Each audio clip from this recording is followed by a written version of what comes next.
Good morning, folks. Thanks for joining us this morning. My name is Margareta Brandt. I'm the Assistant Deputy Director for Health System Performance at the Office of Healthcare Affordability. And today is our seventh investment and payment work group. So happy January, happy New Year, and thanks for joining us. Of course, joining me today are the OHCA team members and our partners at Friedman Healthcare. And again, please introduce yourself in the chat as we get started, and I will bring up our materials. Okay, so moving to our agenda slide, we today will be focusing on revisiting some of our recommendations for non-claims spend for measuring claims-based spending, and then we'll also discuss our draft recommendations for non-claims primary care spend. So today, kind of focusing on those two key issues. And again, this is our slide of a reminder of our meeting format and a reminder that we always appreciate your chats and either questions in the chat or feedback in the chat. And we use all of that information to inform our future work and to collect your feedback. So feel free to add comments and or questions in the chat. And this again is a reminder of our timeline. So today we'll discuss our revised and proposed recommendations for the primary care measurement. And then in February and March, we are aiming to discuss benchmarks for primary care investment. And our goal is to bring an early draft of the primary care definition and investment benchmark to the OHCA Advisory Committee for input in April. And then we'll work with the work group to incorporate the advisory committee's input and continue to refine before bringing drafts to the board for discussion and public comment in May. And then we'll incorporate the board's input and bring a primary care investment benchmark back to the board for approval in July. So getting into our first agenda item for today, we'll review our recommendations for a modular definition for claims-based primary care spending. So I'll go through these revised recommendations. These have been revised based from our previous discussion in December based on your feedback in that meeting, and also a debrief discussion in our primary care subgroup. So our primary care subgroup again discussed these recommendations earlier in January.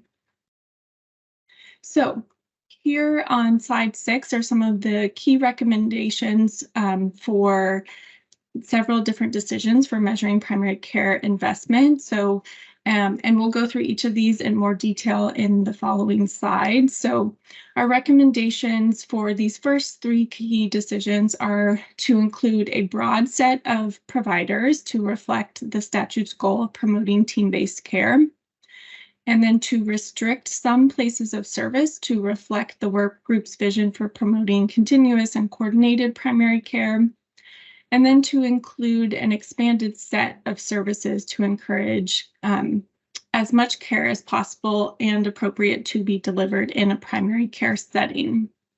So those are kind of, if you remember some of our key questions early on, these are revisiting our key questions and overview of our recommendation.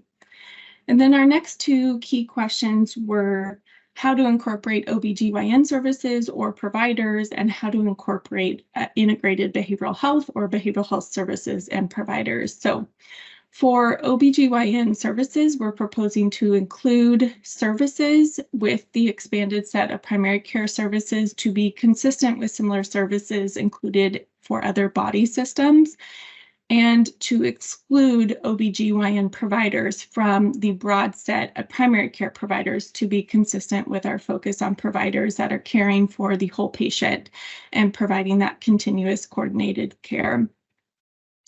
And then we are proposing to take a modular approach to the definition for claims-based primary care spending and non-claims to include primary care paid via claims, primary care paid via non-claims, and then behavioral health in primary care.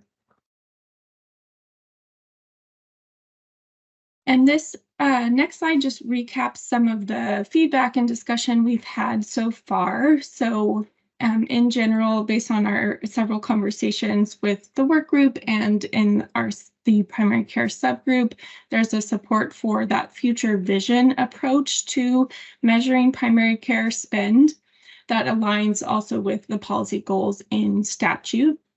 And then there's also been support for a modular definition with the understanding that we need to limit the number of modules to balance the desire for more granular information with data submitter burden. And relatedly, we can think about how to use the healthcare payments data program to supplement this data collection and analysis that we'll do on primary care investment. So we could think about looking at primary care spending occurring in certain places of services like retail clinics or by certain provider types, if feasible, through the healthcare payments data program. So we'll continue to explore that. And then we also received feedback and comments with specific recommendations that you'll see reflected in some of our slides in the next few slides. So there's, again, a desire to focus on providers providing whole person, continuous, and coordinated care, and excluding preventive care and hospice physicians and nurses. And then we had a little bit of a difference of opinion on whether to include or exclude pharmacists as primary care providers. And at our primary care subgroup meeting, we discussed this again, and the subgroup landed on potentially including pharmacists as a primary care provider, but excluding pharmacies as a primary care place of service. And you'll see that reflected in the coming slides. And then again, there's a difference of opinion on whether to include or exclude retail clinics and some concern regarding outpatient hospital clinics. And you'll note that we've recommended to exclude retail clinics and include outpatient hospital clinics. And then that's generally because in our primary care subgroup and in other discussions, we've heard that hospital employed providers noted that they typically have primary care visits in hospital outpatient settings and suggested including those to avoid undercounting those services. And then we've heard general support throughout some of our meetings for the list of services that we are proposing as primary care services. So on this next slide includes the vision that we for primary care, and this is from the Advanced Primary Care shared standard from the California Quality Collaborative, and we really liked this vision and want to be consistent with other work going on in California. And again, noting that in order to meet this vision, we would need sustainable and well-resourced primary care. So taking all of that background, we'll go into more of the details for the claims-based primary care definition. So in terms of the modular or multiple definitions approach, we are recommending a modular definition with 3 modules. So this would be primary care paid via claims, primary care paid via non-claims, and behavioral health delivered in primary care. And we'll walk through this a little bit more on the next slide. And all 3 modules would be included in monitoring progress towards the primary care investment benchmark. And a note that we'll talk about also on the next slide is that the behavioral health in primary care module could be added to the behavioral health investment calculation or the primary care investment calculation, depending on how we want to approach measurement there. And then rather than using multiple definitions, we are proposing a single definition that emphasizes team-based care and aims to reflect the vision for primary care delivery in California. And note that we could potentially supplement this analysis and this definition with additional analysis through the Healthcare Payments Data Program. So getting in to the modules. So again, here we're proposing to include all 3 modules in the primary care investment benchmark calculation. And we could look into more detail on any of these modules. And for behavioral health specifically, and we'll talk about this more in a bit, we're proposing to include screening and office visits for behavioral health diagnoses with primary care providers. I think with that, we'll move on to the specific definitions for providers and then places of service and services. So here you'll note on the recommended provider taxonomies to include in our definition, we've removed some specialties since the last time you all saw this, such as preventive medicine and adolescent medicine. And we also did not include OBGYN providers. So throughout, you'll see recommendations for how we're thinking about OBGYN services and providers. So we'll highlight those and walk through those. And then in our discussion with the work group, we think this list emphasizes the continuous, comprehensive, and team-based care. And so we have, reflecting that discussion of team-based care, we're proposing to include the nurse non-practitioner as well as clinical nurse specialists with primary care specialties in this provider list. And then we also added pharmacists to reflect the team-based care approach as well, as that's a growing primary care team member that's being used. And there's a slide in the appendix that outlines the current legislation that regulates these services that pharmacists can provide and can be reimbursed for in California. And then I'll also note in the appendix, we've included notes on which taxonomies, places of services, and services we are not including in these definitions. And the new proposed changes are in green on this slide and the few future slides. So I think we may have a hand raised. I'm going to go through the next 2 slides and then we'll come back just so we have all of this together. And then again here for recommended places of services, as we discussed previously, that we've removed retail clinics and we initially removed hospital outpatient sites, but we're proposing to include those and added those back in. And then also added street medicine to reflect the feedback that's a newly created code that we could include. And then we removed Indian Health Service, Tribal Health, and Corrections as places of services since those services, since we don't have data currently on those places of service. And then generally we are proposing to keep all sites that may be someone's home as a place of service. And then based on discussion in this and the primary care subgroup, in our work group and primary care subgroup, we're removing pharmacy as a potential place of service. However, the pharmacist taxonomies would be included to recognize the role of pharmacists on a team-based care approach. And then for recommended services, here we did not make any major changes other than to add OBGYN services. The goal was to be consistent here with similar services included in other body systems.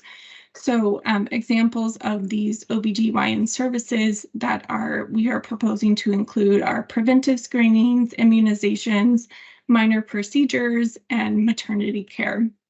And then note that, like all other services, the other filters of provider and place of service would still be in place. So the provider would need to be a primary care provider, which does not include OBGYN providers, and the place of service would need to be primary care. And then Lastly, for the behavioral health module, I just wanted to provide a little bit more information there. So here for providers, we're again proposing to include the same list of primary care providers as on the previous slide. And then for this module, provider taxonomy can be in the rendering or billing provider to reflect integrated behavioral health arrangements. And this is similar to approaches used in Colorado and Maryland. For place of service, this service would be the same as those for all other primary care services on a previous slide. And then services would be limited to behavioral health services occurring in primary care, such as screenings and evaluation and routine office visits with a primary behavioral health diagnosis. So again, we are proposing to include this module in the primary care investment benchmark and that benchmark calculation. So I will pause there. And thanks for letting me run through that whole set of recommendations. And I know folks have questions. So it looks like Mohit, I see your hand raised first. Go ahead. Hi, good morning. Actually, I'll defer to Kevin because he was first. I was after him, so I will wait. Please. Thank you. Kevin, go ahead. That's gracious of you. Thank you, Mohit. Look, mainly first, I just want to start by saying I think you've done a beautiful job with this. And I don't know, Margarita, it seems like you must be gone through this so many times in your sleep you could recite through all these because they just come off very clearly and precise. The only minor thing on that very first one, a provider taxonomy for pediatrics, that should have a general pediatrics qualifier too, just like internists, correct? So we're not included all pediatric subspecialties. Am I? I think that's right, Mary Jo. Yeah, that's correct. I think just to be, just to be meticulous, just to make sure we're consistent with it. But other than that, very minor one, I have only positive feedback on this. So thank you all. Thanks, Kevin. Yeah, this has been a tremendous lift, and I completely appreciate that. Just a couple of maybe quibbles that we've been, I think, going around both in the primary care subgroup and with this team. You know, the just going back to the codes that are actually paid as primary care, right? And I completely appreciate the idea that we have a vision, you know, from CQC and others about where we want primary care to be. But my fear is that in setting a benchmark, we will miss things that are being paid in the state of California as primary care, and therefore the benchmark will not reflect what is currently being paid as primary care. Just a quick example is, you know, even PCP offices today, and this is no fault of theirs, will refer or defer or redirect patients in the case, you know, to either urgent care or to a retail clinic if they have no room on their panel on a particular day for a visit, right? So as a result, if those codes are still being paid out of a retail clinic or being paid out of urgent care, that is still primary care spend that would not be captured in this scenario, right? And I just want to point that out because this just goes back to how we set benchmarks. Benchmarks matter because growth and improvement is viewed off of that baseline. And if the baseline itself is wrong, it becomes very hard to measure what you're actually trying to accomplish. Now, I agree with the vision of team-based care, but we also have to look at the reality of the payment structures that are in place today. Thank you. Thanks, Mohit. I think when we are proposing to exclude retail clinics and urgent care sites, that is definitely a key consideration that will inform the proposed benchmark. So in our upcoming benchmarks discussions, we'll definitely want to think about how, and see if we can have any estimates, although I'm not sure how feasible that is, but how much primary care spend is in retail and urgent care clinics and have that inform our benchmark discussion. So it's definitely a consideration for the benchmark. And sorry, I'm just going by the numbers on my screen. Joe. Yeah, thank you so much, Joe Castiglione at Blue Shield. So what I was going to say is actually more or less a reflection of Mohit's comments just now, and I appreciate your response, Margaret. I mean, I think in particular, we are thinking about AB 317, which requires health plans to reimburse pharmacists for certain services that are delivered at pharmacies, many of which are considered primary care, right? HIV pre and post exposure prophylaxis is one example. I think in general, we strongly agree and align with, this definition of primary care that we've discussed and that you've outlined from CQC thus far. But, more or less just again, reflecting what Mo had said, which is, if we are required to pay for these services, how do we ensure that they are appropriately reflected? And if the response is in fact that we're going to look at the benchmark and ensure that benchmark that is set is reflective of that, then I think that's an appropriate response. But I do want to just highlight for, in particular, any other payers that are on the call, other sort of instances where this type of dynamic might exist. It's something that we're thinking about. But again, if this is the response, I think that makes sense. Thanks, Joe. Yeah, it's a really important consideration for the benchmark. And I think, Janice? Thank you. I just had a question to make sure I'm understanding what the current thinking is here.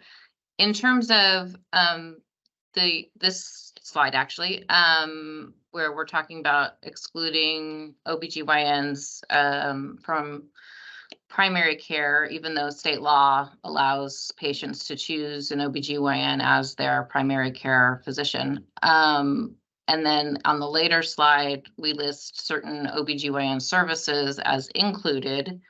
Are they included only if you receive them from somebody who's not an OBGYN? Are they? So, yes. Okay. All right. So I guess I feel like what we're doing then is recommending something that's inconsistent with state law, because you really, there are plenty of people who choose an OBGYN as their primary care physician. And to acknowledge that many of the services that they provide are primary care and should be included, but only if it's not received from an OBGYN, doesn't make a ton of sense to me when the state law is allowing us to choose an OBGYN as our primary care provider. Is that in terms of like DMHC regulations or what? It's in the OHCA Act. Mm-hmm. Mm-hmm. Yeah, I think generally our sorry, I'm getting an echo.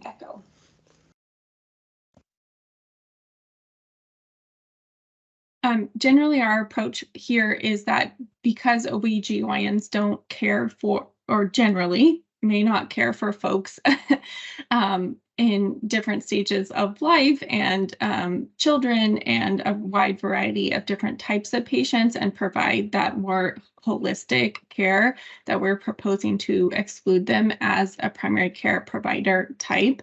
I think that it's a really good point that it is included in the OHCA Act as a potential primary care provider. Do other folks, either from Friedman and or other folks on the work group, have thoughts about the exclusion of OBGYNs as a primary care provider? Margaret, this is Mary Jo. Oh, sorry. Sorry for the echo. I think you captured our current thinking well, and it was really informed by work group members who wanted the definition to focus on providers that were really sort of thinking about that whole person care.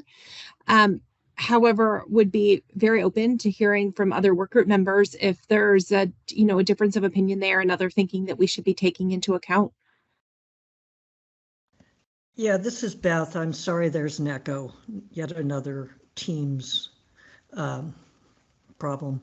That law, which Health Access sponsored and I worked on in the 90s, my understanding, and the reason for the law was that for young women, OBGYN is often the care they get and they don't see other providers. And that was the thinking behind that law. My understanding in the decades since, because it was enacted in somewhere between 1995 and 1999, is that most OBGYN providers prefer to be paid as specialists because they get paid more. And so I would be interested to hear what the payers have to say on that point. And I certainly understand the vision of having other types of practitioners, general practice, internal medicine, pediatrics actually for adolescent women, providing the more primary care aspects of OBGYN services. So I just, since this was, I was curious how you had arrived at this, and appreciate Janice's clarifying question because I had the same question. With respect to pharmacist, I assume that's within existing scope of practice so that it's, I understand the logic behind the, I guess it's 493 that allows pharmacists to play a role in health facilities. I do think it's a little confusing because most of us think of pharmacists as being in retail pharmacies. And so I just think some clarification on that might be helpful. And then finally on retail clinics, we understand their presence, but I think everything Mohit described was exactly what we're trying to move away from. That the goal is to be in a place where primary care practices have the capacity and are resourced to see people and don't have to turf them off to retail clinics and urgent care clinics. And so that, you know, that's part of the goal. That is that tension we have between the current reality and the vision that we all share. Thanks. Thanks, Beth. And I think to the point for pharmacists, I think we are increasingly seeing pharmacists being used on care teams to provide services and like medication reconciliation and other services to support primary care providers. So part of that broader team, although it's probably, I don't think it's very prevalent now, but it is increasingly being used as part of a primary care team. And I think Mohit, and then we'll jump to Nathan.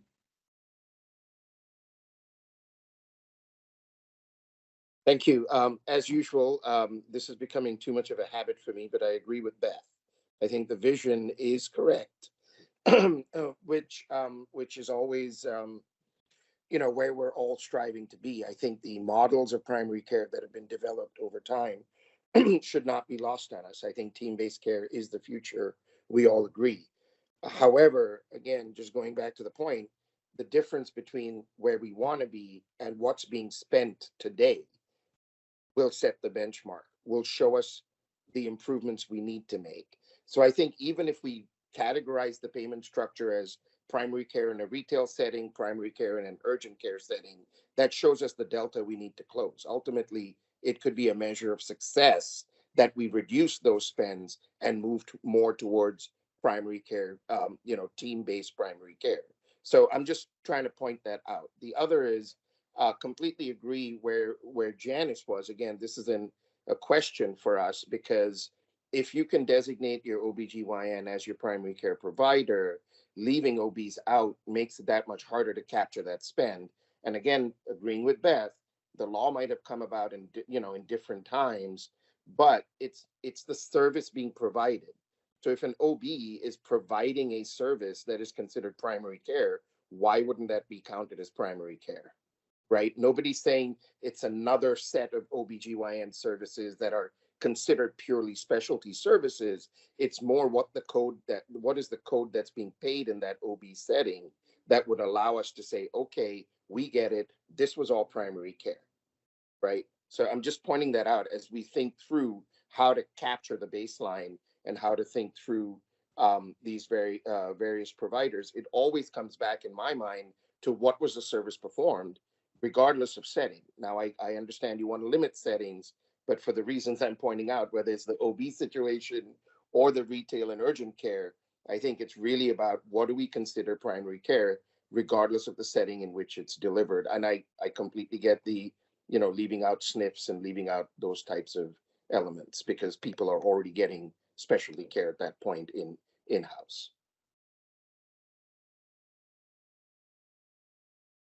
Thanks, Mohit. Nathan. Hi, Nathan, now DMHC. I just wanted to mention that the contract that DHCS has with the Medi-Cal plans includes OBGYN under the definition of primary care and a primary care physician. And there's a handful of plans in that program that don't have NOX-Key licenses. So theoretically, this practice would extend to other plans that don't have a NOX-Key license. So I just want to mention that for context. Thanks, Nathan. Yeah, it sounds like we should, kind of do some more maybe background work, and we can consider this question of whether to include OBGYNs as providers a little bit more. Adam and then Kevin. Sure, thank you. So I'll start just on the pharmacists, and perhaps this is something that's being done more in Southern California than in other parts of California.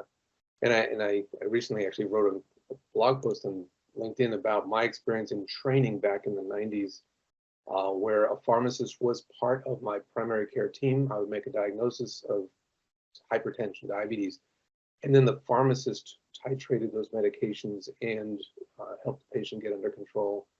Although you may not see that a lot, it's something that has been done in organizations I've been with and know about here in Southern California. Not only does the ambulatory care pharmacist help to titrate those medications, but they're also used for transitions of care, medication therapy management, quality. So pharmacists play a key role as part of the care team. Unfortunately, most of their services are not billable services because they're not recognized as a provider, even though M-Care pharmacists have specific training to do that.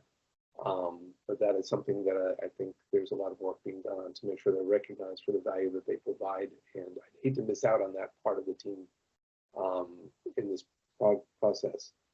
And then secondly, on the benchmarks question, so I guess my way of looking at it is if we start and say, let's make our benchmark comprehensive, so any place that might provide a primary care type of service is included.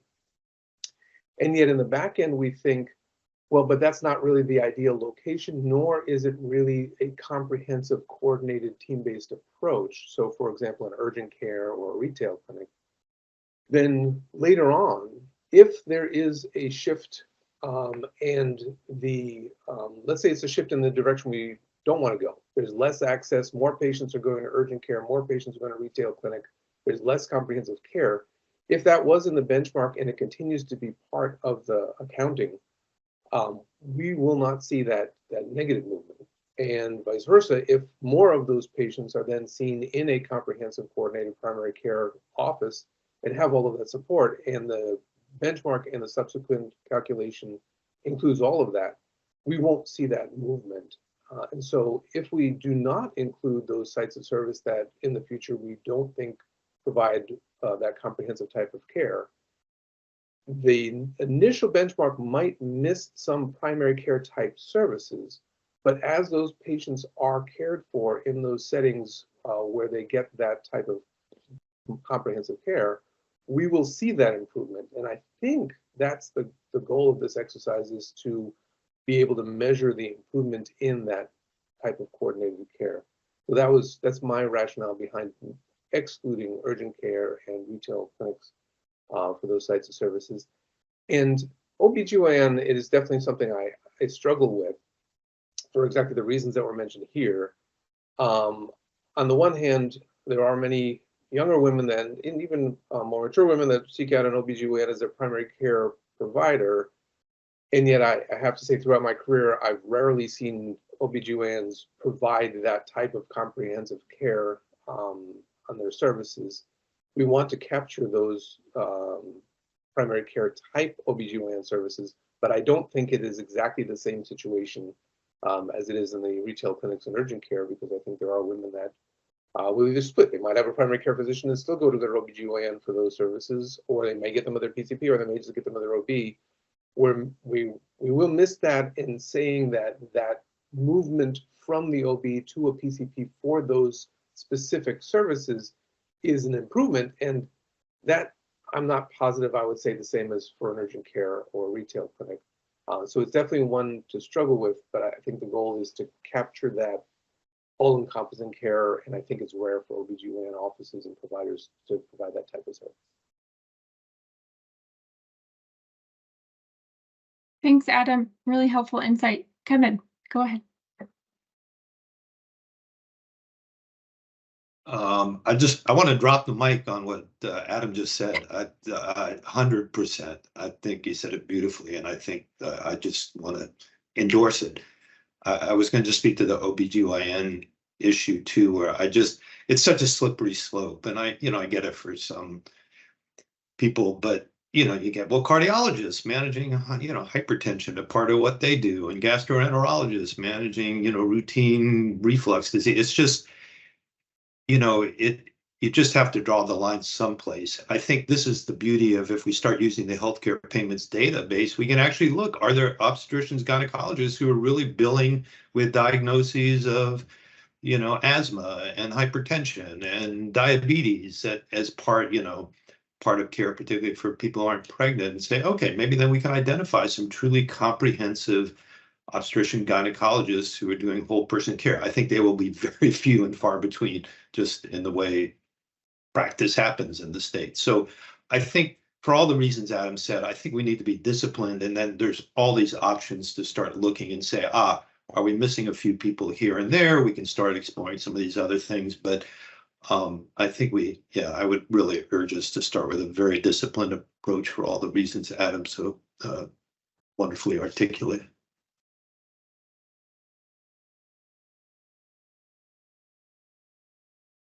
Thanks, Kevin, and really appreciate that feedback and point on OBGYNs, and it's definitely something we can keep thinking about, and I appreciate all of the discussion today. Any other questions before we move to an even more nuanced discussion on non-claims-based primary care?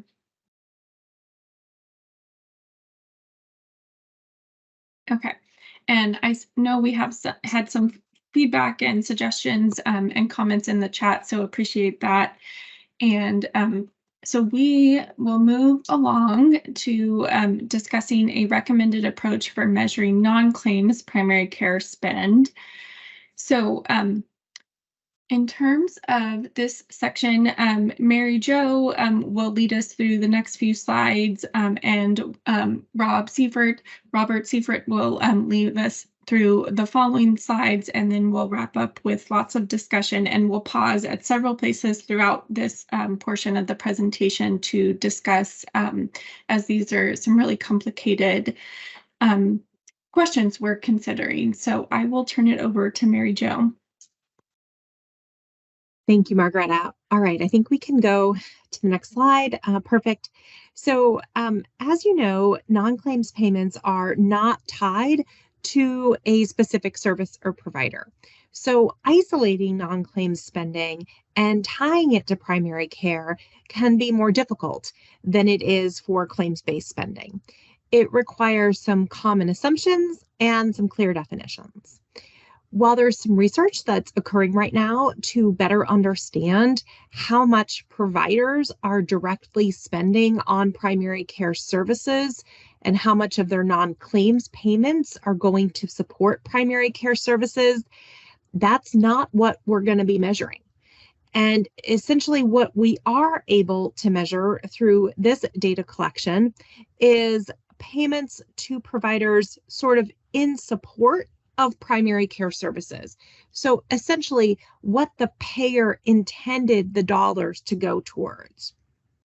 Payers don't know and therefore can't accurately report how the dollars were spent within the provider organization. So that is just sort of a limitation of the data collection that we have in front of us. So today we're going to show you a proposed approach to measuring non-claims primary care spend. These are strategies that other states have used to measure non-claims primary care spend, and we have adapted them or refined them to better meet the needs of California. I want to emphasize and sort of note that these methods are really blunt instruments to estimate primary care spending, and it's not going to be fully reflective of what's actually occurring in a provider's day-to-day practice. So, for example, while one might think that, a capitation payment, when it's negotiated, there's sort of some discussion on, this much of it will probably go towards the primary care component of professional versus the specialty component of professional. Our conversations with stakeholders have suggested that that's often not really the case. And so, again, what we're measuring here is sort of what that payer intended the payment to support, not necessarily how it was spent within the organization. So I'm just going to pause for a second and see if there's any questions on that before we move on and dive into this conversation. All right, we're going to have lots more opportunity for questions and comments, so I'm going to go ahead to the next slide. This is just a quick recap of how we're measuring primary care investment or spending. So this schematic shows the different elements that contribute to the final calculation of primary care spend, often expressed as a % of total cost of care. What's farthest over, sort of on the left there, is the claims-based payments that we just worked through. Where we're moving now is to the part that's underneath that circle, which is the non-claims payments. So let's go to the next slide. Okay, we also just wanted to recap for you the data sources. So to reiterate, OHCA will be collecting data to measure total healthcare expenditures. And within those data will be elements to allow for the measurement of primary care investment, both on the claim side and also on the non-claim side. And on the non-claim side, we're going to be using the expanded framework categories that we discussed with you in an earlier meeting and that we're going to show you again in just a moment. So while all of this will come with extensive definitions to support the payers in accurately completing the data submission, this is going to be especially true on the non-claim side, where OHCA will provide definitions, technical specifications, and also technical assistance to support data submitters in accurately allocating payments to primary care. So let's go to the next slide and we'll just recap that expanded framework. So to set the context for how we're going to discussing how we're going to allocate non-claims payments to primary care, here is a quick review of that expanded framework. So category 1, which also, by the way, corresponds to HCP land category 2A. So if you remember, the expanded framework has sort of categories that talk about what the payment was used for, and then also crosswalk to the HCP land, which represents the amount of risk the provider takes on, right?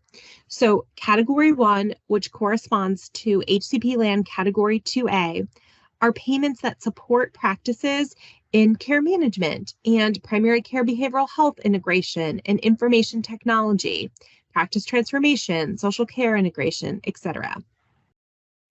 Category 2 crosswalks with HCP land categories 2B and 2C. So those are payments that providers receive for either reporting quality data, so that would be that HCP land 2B, or achieving certain quality goals. And these are often defined as, nationally standardized measures. This is sort of typically those HEDIS-based measures that are included in contracts to support performance improvement and measurement. All right. So then as we go to category 3, this corresponds to HCP land categories 3A and 3B. Now, there's a lot of different subcategories here, but for the purposes of this conversation, we're really focused on E and F, which are those shared savings or sort of ACO type arrangements. There's not very many, procedure-based bundles in primary care, for example. All right, so with that, let's go to the next slide, which shows categories 4 through 6. We're really going to be focused on category 4 here. Category 4 includes capitation and full risk arrangements. So those correspond to HCP land categories 4A through 4C. You'll see that there's a variety of different types of capitation arrangements here, ranging from primary care capitation, which is the easiest of all for this conversation. We'll talk more about that in a minute, all the way through to payments to integrated comprehensive payment and delivery systems, or those category 4C payments on the HCP land side. All right, and then you'll also see, just as part of the expanded framework, there's sort of an other bucket in pharmacy rebates, but those are, less relevant to today's conversation. As we go to the next slide, I wanted to begin by sharing a little bit about some of the challenges of collecting data that is on non-claims and sort of what that can look like there. So developing an accurate picture of current and I'll say aspirational primary care spending in California is really an essential part of OHCA's charge, as you know. And getting this accurate picture can be challenging when it comes to non-claims for these reasons. So, and this is an issue in every state, but it's particularly sort of challenging in California, where so much of the primary care payment and so much of the payment overall is coming through capitation and other types of non-claims payments. All right, so there's as I mentioned, high percentage of professional and global capitation in California, which makes it even more important that we accurately capture these payments. I want to emphasize, and you'll see this more in the next couple of slides, that there's no standard method today for states to allocate non-claims payments to primary care. And what we're going to share with you today is sort of taking what has been used in other states and refining it to better meet the needs of California. But as I mentioned before, none of these are sort of ideal methods. And as you know, most non-claims payments cannot be tied to a specific primary care provider, nor do they necessarily reflect back on specific primary care services. There's a question in the chat, and then I'm going to turn it over to Margaretta for some questions and answers before I hand it over to Bob. And Cindy, I see your question about how we will collect non-claims payment data, and we'll collect this through the data submission process that OHCA has overall for total healthcare expenditures. So non-claims payments will be part of that overall data collection. And then kind of the question we're wrestling with is how in the further primary care spending collection, how do we take that non-claims payments data collection and categorize which of those payments should count towards the primary care investment benchmark. And so we're thinking that all of the data points for the non-claims payments are data that providers are already collecting in their EHR or through their billing system. Is that maybe you're going to go through the... Go ahead, Margaretta. So OHCA will be collecting data from payers to start. So in this first, several years of data collection, we'll be collecting data from health plans. So this will be how, the health plans are categorizing how they are paying their providers and what portion of these non-claims payments is going towards or intended to be supporting primary care. So it's the perspective we're thinking about now is from the health plan or the payer perspective. Margaret, it may be helpful to go back to that framing the measurement slide for a minute, because I think that helps to reinforce this point. So what will be measured is money that payers paid to providers in support of primary care services. And as we're going to talk about in a minute, that's easier for some of the non-claims payment categories than others, is sort of to identify which those dollars are. What we're not measuring here is the money that providers spent delivering primary care services, which honestly may be greater or less than the amount that payers spent sort of in support of those services. So you're going to be looking at what might be encounter data. It's not necessarily a billable visit, but it's services that were provided from a primary care perspective. Is that?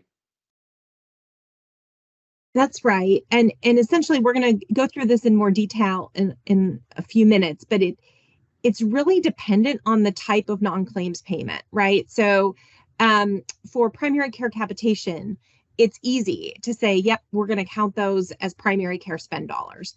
When we get into non-claims payments that have multiple purposes that sort of cover multiple different types of services, it becomes more challenging to isolate the percentage of those dollars that should be allocated to primary care.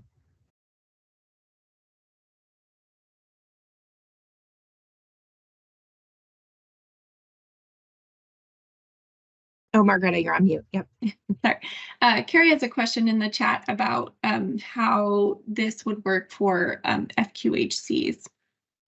Great question. And it would really work the same as it would for any other provider organization. So if the FQHC has a contract with a payer in which the FQHC is earning non-claims payments, then those dollars would be allocated to primary care consistent with how similar non-claims payments to other providers would be allocated to primary care.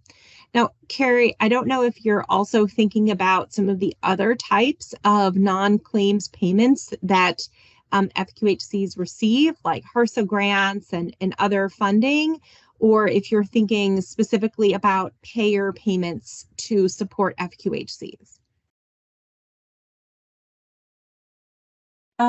Thanks. I I don't know that my question is that evolved. But I think, I just curious because I know, I know we moved beyond the capitated, the claims-based conversation, but I know that they get that PPS rate in which they're supposed to provide, all of these different services. And so, as an entity that provides, that actually employs and provides quite a bit of services through community health workers, again, trying to figure out, how do we get to, a measurement of sort of that team-based care with this model. Thanks, Carrie. That's a great question. So I can share that in other states, the full PPS payment has counted towards primary care investment. There has not been an effort to, I'll say, like discount that or apportion that across primary care, non-primary care. Thank you. Mm-hmm.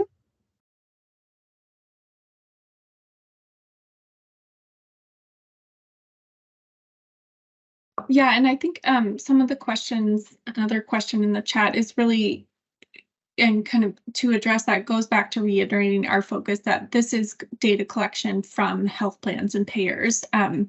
So we would be collecting the money that payers are paying to support primary care. And I think just for the sake of time, I'm gonna keep us moving, but I think some of the questions that folks have raised are kind of what we'll discuss in the next few slides. And I think, are we turning over to you, Bob? That's right. So, yes, thank you. Good morning, everybody. As we've been discussing, the next few slides, we're going to present proposed recommendations for allocating non-claims payments to primary care for each of the expanded framework categories. And then looking at some of the questions to consider for those approaches. First, just a brief overview, kind of a preview of those recommendations, and then we'll go into some more detail. For category 1, or the population health and practice infrastructure payments, and category 2, which are the performance payments, the approach is basically the same in that all non-claims payments in these categories are allocated to primary care when paid to primary care providers and organizations. For multi-specialty practices and health systems, on the other hand, not strictly primary care providers, payers identify their primary care programs and allocate only the payments associated with those programs. That's categories 1 and 2. For category 3, which are the shared savings payments, the portion of the risk settlement payment allocated to primary care would be limited. And I'm going to go into that proposed approach in a few minutes on a later slide. And then for category 4, the capitation payments, the approach depends on the type of capitation. As Mary Jo already mentioned, for primary care capitation, all of the payment would be allocated to primary care. For other capitation payments, the data submitters would calculate a fee-for-service equivalent based on a fee schedule for primary care services multiplied by the number of encounters, so using encounter-based data there. Okay, so next slide, please, and then we'll start getting into the detail of this. Do we have the next slide? Is that happening? I just not seeing. Did it move to slide 24 for folks or no? Okay, sorry. Let me. Okay, picture slide 24. No. I'll reshare. Sometimes it glitches. Here we go. Thank you. Okay. Category 1 payments. These are the population health and practice infrastructure payments. So examples are care management payments, care coordination, behavioral health integration, IT infrastructure payments. For category 1, the payments to primary care providers and organizations would all be designated primary care. But then when the category 1 payments are made to multi-specialty practices or to larger health systems, the payers would be asked to identify the primary care initiatives for which it is making payments to providers, and they would allocate only those payments to primary care. So for example, payments to support care management in primary care would count as primary care, but payments to support care management, say for oncology care, would not. Now, the questions to consider here are whether this is an appropriate way to designate category 1 payments to multi-specialty providers as primary care, and also, very importantly, whether this approach is a feasible one. On the next slide, we'll look at category 2 payments, which pretty much look like category 1. We're recommending that the allocation approach for category 1 and 2 be basically the same. So the bonus payments for reporting or for performance of the primary care providers, such as through the primary care quality improvement programs, would be allocated to primary care when they're made directly to the primary care providers. But again, the questions here are whether this is an appropriate way to allocate payments to primary care for the multi-specialty and health systems. And again, is this a feasible approach? Let me stop here and ask Margareta if we want to see if there are questions, comments on the approaches for categories 1 and 2. Yes, yeah, let's pause for a few minutes on categories 1 and 2. And I see Mohit has his hand raised, and if other folks want to raise their hands or have questions in the chat. So I'll go really quick, and I think this is more of a question from my perspective is, what is the current state of reporting today? Meaning for the IPAs and others on this work group, are these payments discernible in this manner based on the capitation that we pay into an IPA?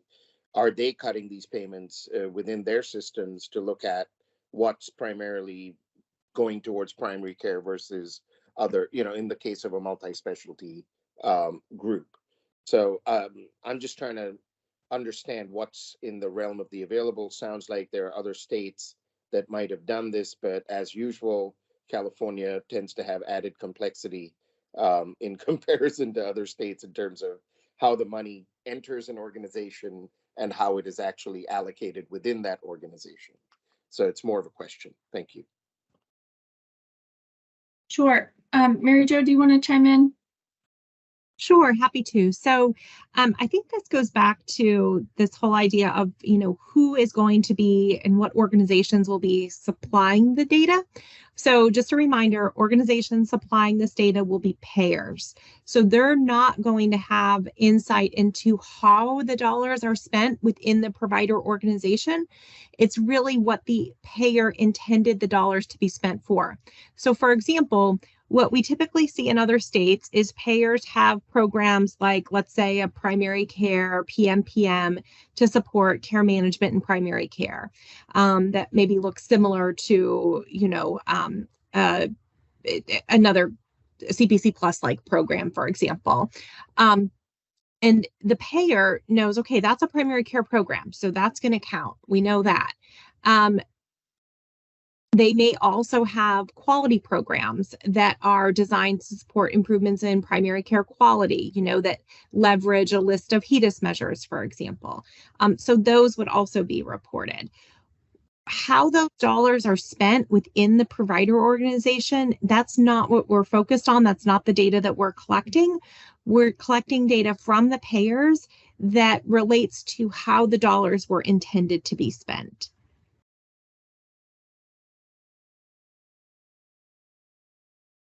Yeah, I think we want to make sure that these cuts are available, or maybe there's a further sidebar on this just to make sure Sure. that we're not going down a pathway where the data simply isn't available. But I get your point about a CQC, PCP plus type program.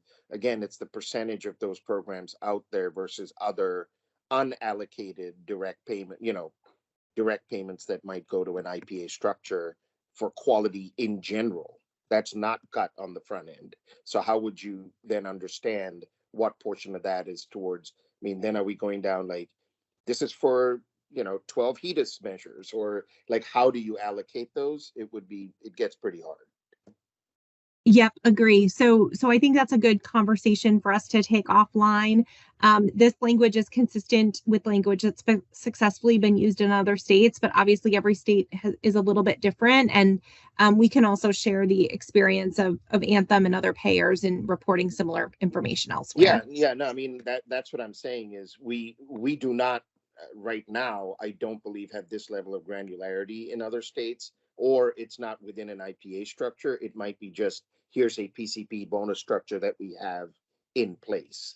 So I'm just wary because my team's telling me literally live on chat that we've not done this in other states to this level within a IPA or differentiated structure compared to what we might report in Connecticut. So. Thanks, Mohit. Thanks. Kevin, go ahead. Yeah, I think this is really helpful just to make sure we're all grounded on conceptually how this works. So I think it's Margarita and Mary Jo you're saying, but I think, the FQHCs are a really good, example that clarifies some of this. So again, the approach is not a bottom up saying, what's the total operating budget for FQHCs in California? And that will be the amount of FQHC share of primary care spend. It's really, again, it's from the payers. I think, though, one would classify an FQHC by definition, unless it maybe had a pure substance use treatment program that was distinct. But therefore, any payer funds going to an FQHC would count under these kind of category 1, 2 definitions. And that's where Mohit's saying, then in that case, a health plan wouldn't have to distinguish, let's say it's a managed Medicaid, Medi-Cal plan, wouldn't have to distinguish what part of that quality bonus going to an FQHC is primary care or not, because if it's all going to a primary, FQHC, that would all be counted as primary care spend. It becomes much more complicated. I think when, oh, that's going to an IPA. And then how that IPA distributes that between its specialty clinicians and primary care is different. And there you'd have to sort of parse it out through some sort of methodology. So I think that's where it becomes a little more complicated. So I think in all these categories, you see it's much more straightforward, it seems to me, as we go through category 1, 2, 3. When it is a very distinct primary care delivery organization, it's much simpler, right, folks? It's like whatever, whether it's their basic claims-based stuff, whether it's non-claims in various forms like a care management extra payment, a quality bonus, a shared risk distribution from some sort of thing, anything that flows to an FQHC. And it would be true if it was an independent, a plan paying directly a pure primary care medical group. That would all be counted. It's just as soon as you get into the multi-specialty IPAs or large organization, that's where I think where you're going to talk about, there's going to have to be rules to parse out what portion of those payments that are non-claims really count as primary care. So is that a fair statement of where we are? That's right, Kevin. And the other thing I would note is that, the technical assistance component of this is important, really working with each payer to better understand their programs and what is sort of the goal and target of those programs. And what we find in other states is that the programs are often sort of geared either towards a primary care component of a larger health system or more broad. And when it's more broad, then it does require some more conversation. Just to follow up then, Reshma, so like primary care first, that would be, let's say you get an added supplemental payment through Medicare primary care first, given that it's quote a primary care payment, one would assume those would all count as primary care spend. Mary Jo, where you're going. Whereas if it's a general MSSP, shared, upside risk distribution, that's where it becomes much more complicated, even if a lot of primary care quality measures contributed to that calculation of that. Again, that would be the kind of distinction, right, Mary Jo? Exactly right. Adam, did you want to jump in? Sure, thank you. So I, as Mohit said, I think the plans are going to struggle with the question of what was your intent for this payment that you gave to this multi-specialty organization? I'm going to put aside the primary care organizations because I think those are very straightforward. And the plans are going to say, we had no idea. We just gave them this money to put in the infrastructure to manage the population really well. And I can't tell you what percentage of this goes to what. And in general, their goal is this additional payment is there for coordinated comprehensive care, which really is what our goal is, to enforce that supportive care for patients, and which is, we consider, I think, at least primary care services. And so I think categories 1 and 2, those payments, if we say to the plan, you need to define this, the plan is going to say, I don't know. They're going to need to go to each of their individual groups and ask the question. They may be paying each of those groups a different amount with different intentions. And then group A, I think the complexity will then ramp up. And in the end, these dollars are meant to perform the services that we're striving to support. So to me, these are all the kinds of services we want to capture as non-claims based primary care services, the social work, the transition to care, the care coordination, practice transformation, all of that in category 1.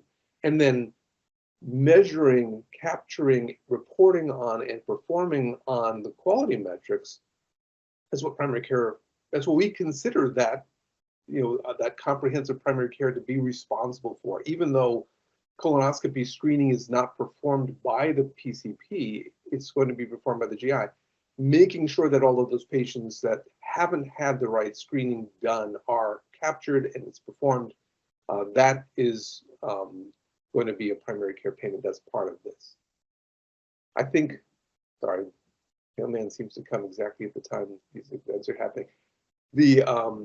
I think category 3 is where things start to change. So these are shared savings recoupments, And again, this is going to be on performance.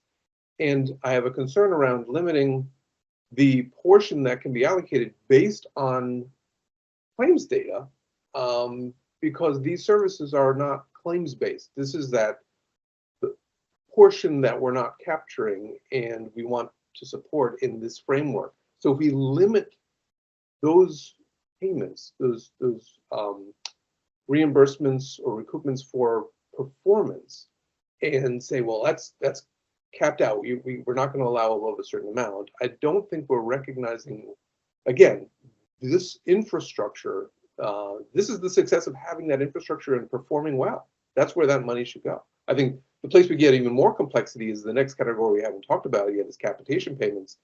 But I think these first three categories, really, those fall into the buckets that we are trying to focus on, support, and increase volume of. I'll stop there. Thanks, Adam. Yeah, go ahead, Beth. Oh, no, I had a different point. Thank you.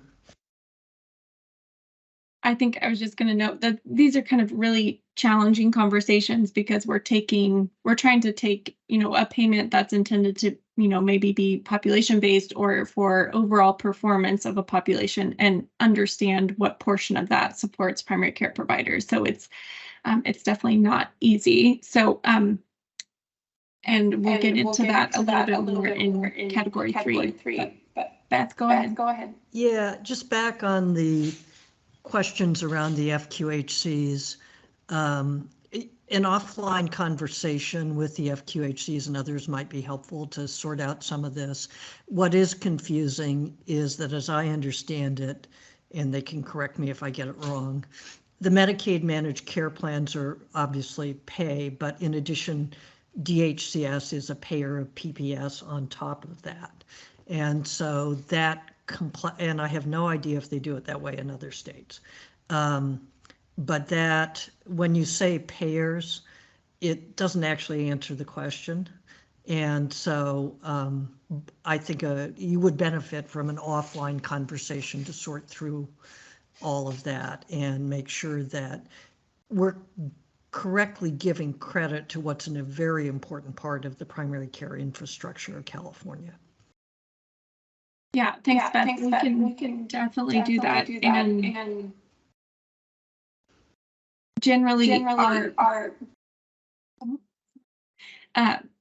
generally when, especially for our initial focus, we're emphasizing commercial health plans and commercial payers here. We will have a separate data collection effort from the Medi-Cal managed care plans and from DHCS to make sure that we're capturing all of that information. But really kind of first year of OHCA data collection will focus on commercial payers. So I think we potentially have a little bit of time to kind of work through these nuances with DHCS and with the Medi-Cal managed care plans. They may look like technical assistance is a little bit different for those plans. But I think for kind of grounding our conversation today, we are mainly focused on commercial payment. Yeah, and this is Mohit. I just want to point out that as we build all of this out, we need to recognize that there are costs associated with it, that we are going to be spending an inordinate amount of money in creating these data feeds, to the point that Adam was making. If we cannot get inside the IPA structure to see where the payments are being allocated, and we need to build that, that's going to take time, number one, and it's going to take money. So again, as we build these out, these are not readily available feeds in any of our, I don't want to speak for everyone, but it's going to be a significant build.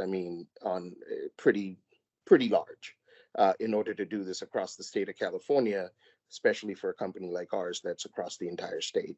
You're talking about every contract we have in place. So just want to point that out as we think about costs, benchmarking, where we're spending money in the state of California.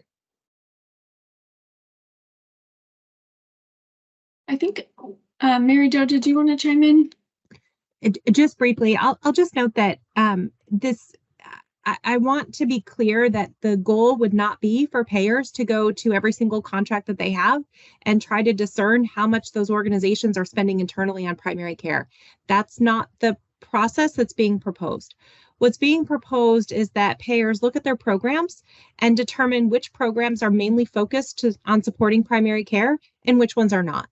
And in other states, it tends to be honestly a pretty simple process because most payers don't have a lot of these programs out there and their purpose is more clear. And so I think, Mohit, we can certainly work with you to sort of look at the programs that you have, but I don't want to leave the group with the thinking that the process would be for the payers to go back to their provider organizations. That's not typically the process. It's typically looking at, 3 to 5 programs that might be on the fence and working with the payer to understand whether those programs should be primary care, not primary care, or somewhere in between. I look forward to having that conversation. I just want to make sure we get it right. But again, my fear, going back to the original concepts that we've discussed, is that the more you leave out and you're not really setting a benchmark, right? It's a question of what are you trying to measure, and are you sufficiently measuring what you're trying to measure? So if we have 5 programs in Southern California and only 1 in Northern, that doesn't mean there's not quality incentive payments in general going out through our capitated contracts, right? So it meaning targeted programs that are definitively primary care versus other. And maybe this is where the CQC team and others could help us, Crystal and her folks who have been focused on primary care for a while and, really trying to build some consistency with CQC work, IHA work. How does it all come together? Really trying not to reinvent the data sets that we're using, but rather look at what's already been developed over the last 5 years or so in terms of reporting all of these different data into either the IHA or the CQC. So I'm very happy to have that conversation offline. Thank you. Great. So I know we have about 10 minutes left, and maybe we have potential time to just walk through Category 3 payments and the proposal for Category 3 and kind of leave you with that to think about a potential approach to Category 3, and then we'll come back to this discussion in our February meeting. So I know hate to leave us on Category 3 without much discussion, but I do think it would be helpful for Bob to walk us through. We'll have a cliffhanger for our next meeting. Okay, so we're on slide 26. Category 3. These are the risk settlement payments or recoupments. Sharing risk for the total, they're about sharing risk for the total cost of care for a population, of which primary care, of course, is only a part. The contracts with these payments usually include a fee-for-service component and a non-claims component.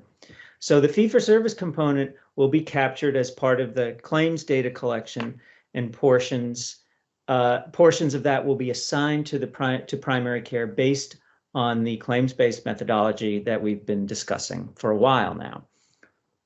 Our challenge now is apportioning the non-claims part of the payments to reflect the contribution of primary care to the savings or losses. So first of all, for Category 3, as Mary Jo mentioned before, we're talking mainly about the risk settlement payments, which are subcategories 3E and 3F in the extended framework, because condition and procedure bundles, the other arrangements in Category 3, are really not that common in primary care. So the approach here would be to allocate a percentage of the risk settlement payment to primary care, but to put a limit on what that percentage can be. One example of how this is done is in Delaware, where in general, payers may not allocate a portion of the risk settlement to primary care that is any greater than the state's investment requirement for primary care. This year, for example, that requirement is 10%. That sounds a little complicated. We'll go through this in a diagram on the next slide in a minute. The questions for these risk settlement payments then are whether 100% of them should be considered primary care when the billing provider is a primary care provider. And then, of course, how the percentage allocation should be determined for multi-specialty groups and for health systems. So on the next slide, let's look at this example of a similar type of policy in Delaware. So in Delaware, the maximum portion of a risk settlement payment that can be allocated to primary care by a payer is equal to the annual primary care investment requirement that's set by the state. So Delaware is one of the few states that right now sets an actual primary care benchmark for primary care investment every year. For 2024, Delaware has a primary care investment requirement of 10% of total healthcare expenditures. Therefore, carriers may allocate up to 10% of their total risk settlement payments to primary care service without supplying documentation for providers. Their law has a provision that allows you to go higher, but you need documentation to do so. So as shown in this example, if a payer paid out of total risk settlement payments of $10 million, if a payer paid total risk settlement payments of $10 million, then 10% of that $10 million or $1 million could be allocated to primary care. And then, of course, if the payer paid out risk settlement payments of $20 million, 10% or $2 million could be allocated to primary care. So this is the recommended approach for Category 3, the risk settlement payments. OHCA is, as always, interested in hearing your feedback on whether a higher percentage of risk settlement payments should be counted as primary care, and if so, why? Let me go back to Margareta now. Thanks, Bob. And I did want to note that this, this recommendation would be either tied to whatever the benchmark that OHCA develops in terms of primary care investment, or some other number that we agree on as provided by feedback in this work group. So 10% is, just the example from Delaware, but not necessarily the number or the percent we're thinking about, but that would be tied to the OHCA primary care investment benchmark. And I see, Angela, you have your hand raised. Go ahead. Hi, so I think I agree with, I think it may have been Adam who made a comment earlier. I don't think we should limit the portion of the risk settlement to be counted here. Most of the ACO programs, as far as I know, are all considered primary care centric incentive program, right? Like, the reporting that we do for ACOs is always connecting the members to the PCPs, whether in HMO environment or in the PPO attribution environment. So, we're really asking the system, the ACO and the PCPs to take accountability for the members, regardless of whether it's reaching out to the member to understand, the inpatient experience, what can be done differently there, or to coordinating with specialists. But all of those, in my mind, are all part of the care team that's providing, holistic primary care in the end. So my recommendation would be to remove the limitation of the cap here. I think, Angela, maybe a question back to you, if you're willing, is there also shared savings or risk settlements that go back to the hospital partners in an ACO, or is there a way to think about what the portion of funds is going back to hospitals versus primary care or multi-specialty provider groups? There are, in certain few cases, there are shared savings given to the hospital partners. I think I would be, those are easy to split out because that's how the calculation's done. And I think those I can support if we want to carve them out. But on the professional side, which is majority of the shared savings, I do feel like they are primary care centric. Okay, so we could potentially, an alternative approach would be payments or shared savings payments going back to primary care or potentially medical groups more generally, and excluding any shared savings to hospitals or other facility types.